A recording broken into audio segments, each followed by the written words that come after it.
సుగాలి ప్రీతి అమ్మగారిని నేను ఒకటే అడగదలుచుకున్నాను. అమ్మ, మీరు మీ పాప గురించి ఎప్పటి నుంచో పోరాడుతున్నారు. కనీసం ఏ గవర్నమెంట్ అయినా దాని గురించి ఎప్పుడైనా స్పందించిందా అమ్మ? ఎప్పుడైతే పవన్ కళ్యాణ్ గారు మీ ఇష్యూని రైజ్ చేశారో అప్పుడే సుగాలి ప్రీతికి ఇంత అన్యాయం జరిగిందని అందరికీ తెలిసిందే. ఎప్పుడైతే పవన్ కళ్యాణ్ గారు ఆ ఇష్యూని రైజ్ చేశారో అప్పుడే ఆ గవర్నమెంట్ స్పందించి మీ ఆయనకు ఒక ఉద్యోగం, మీకు కొంత భూమి ఇవ్వటం జరిగింది. ఆ గవర్నమెంట్ పవన్ కళ్యాణ్ గారు రాకముందే మీకు అవన్నీ చేసుంటే ఆ గవర్నమెంట్కి మీ మీద ప్రేమ ఉన్నట్టు అమ్మ. ఎప్పుడైతే పవన్ కళ్యాణ్ గారు రైట్ చేయడం వల్ల అవన్నీ మీకు చేశారో అంటే పవన్ కళ్యాణ్ గారు అంటే ఆ భయం ఉన్నట్టమ్మా.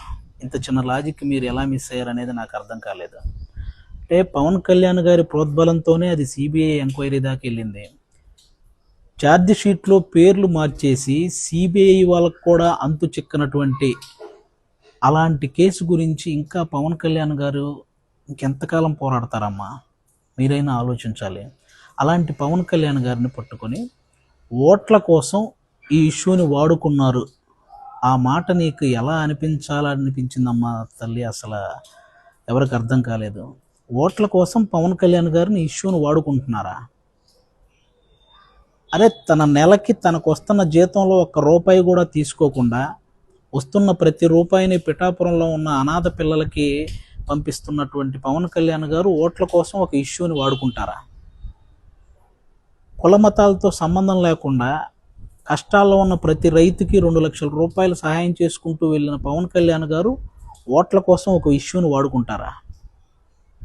మీలాగే ఫిజికల్లీ హ్యాండిక్యాప్డ్గా ఉన్న మహిళా క్రికెటర్లందరికీ తన సొంత డబ్బులు ₹1 సహాయం చేసిన పవన్ కళ్యాణ్ గారు ఓట్ల కోసం ఒక ఇష్యూని వాడుకుంటారా? అరే, ఇంకా ఎన్నని చెప్పాలమ్మా? ఒక ముసలావిడ జస్ట్ జనసేన విజయం కోసం కోరుకుంది అని చెప్పి ఆవిడని ఆఫీస్కి పిలిపించి ఆవిడకి చీర పెట్టి డబ్బులు పెట్టి నీకు ఇంకో కొడుకున్నాడమ్మా అని చెప్పిన పవన్ కళ్యాణ్ గారు ఓట్ల కోసం ఒక ఇష్యూని వాడుకుంటారా?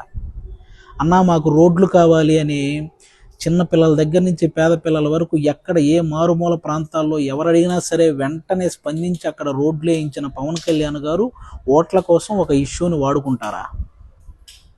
తిరగడానికి ఫ్యాను, వెలగడానికి బల్బు ఉంటుందని తెలియని మన్యం ప్రాంతంలో ఒక బల్బు, అలాగే వాళ్ళ జీవితాల్లో వెలుగునించి వాళ్ళకి నడవడానికి చెప్పులు, తిరగడానికి రోడ్లు వేయించిన పవన్ కళ్యాణ్ గారు ఒక ఇష్యూని ఓట్ల కోసం వాడుకుంటారా? అమ్మా, ఓట్ల కోసం ఇష్యూని వాడుకునే వాళ్ళు సంపాదించుకుంటారు కానీ ఇలా సహాయం చేయరమ్మా. మీరు ఇది ఒక్కటి గుర్తుపెట్టుకోవాలి. ఆ మాట మీరు ఎందుకు అన్నారో తెలియదు. పాలు పోసిన వ్యక్తినే కాటేసే మనస్తత్వం మీకు ఎలా వచ్చిందనేది నాకు ఇప్పటికీ అర్థం కావట్లేదు.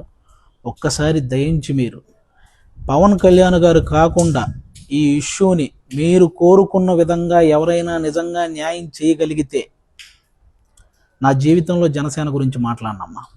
మీరు పక్కన వాళ్ళ మాటలు విని పవన్ కళ్యాణ్ గారిని విమర్శించడం ఆపేస్తే బెటర్ అని నా ఫీలింగ్ అమ్మా.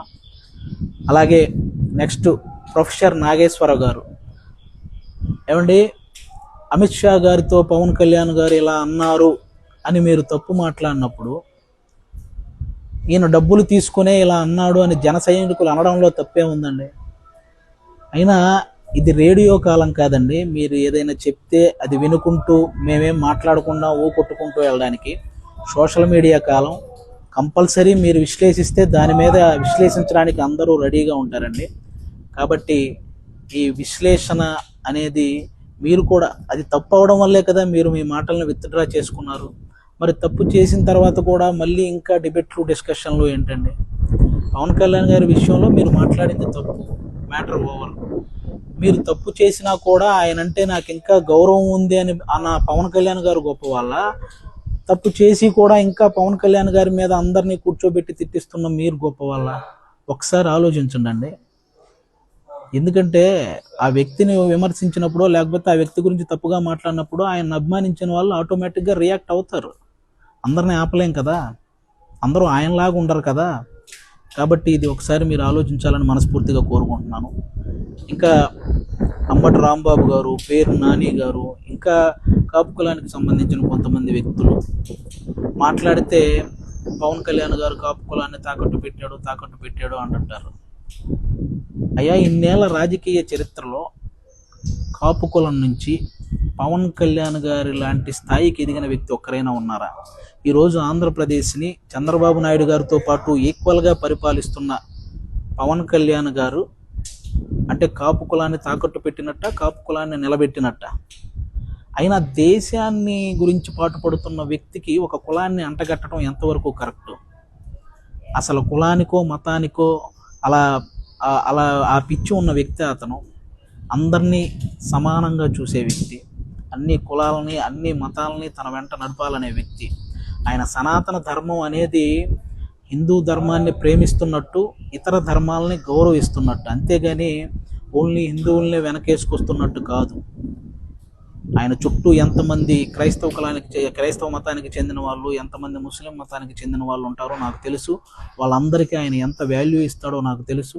వాళ్ళందరినీ ఎంత ఎంకరేజ్ చేస్తాడో. ఇలా కుల మతాల భేదాలు చూసుకుంటే ఇంతమందికి సహాయం చేయగలుగుతాడండి? ఆయన చెప్పే దాంట్లో అర్థాన్ని వెతకాలి, కానీ ఇలా ప్రతి దాంట్లో అర్ధరహితంగా మాట్లాడి ఆయన్ని విమర్శించాలనుకుంటున్న ప్రతి ఒక్కరూ కూడా ఇవి మానుకోవాలి. ఎందుకంటే మీ ఇష్యూ హైలైట్ అవ్వడానికి, లేకపోతే మీరు హైలైట్ అవ్వడానికి పవన్ కళ్యాణ్ గారిని సాఫ్ట్ టార్గెట్ చేస్తున్న ప్రతి ఒక్కరికి ఒకటే చెప్పదలుచుకున్నాను, ఇలాంటివి చేస్తే కనీసం మీ ఇంట్లో వాళ్ళు కూడా మిమ్మల్ని అసహించుకుంటారు. కాబట్టి ఇవి మానుకోండి. Thank you.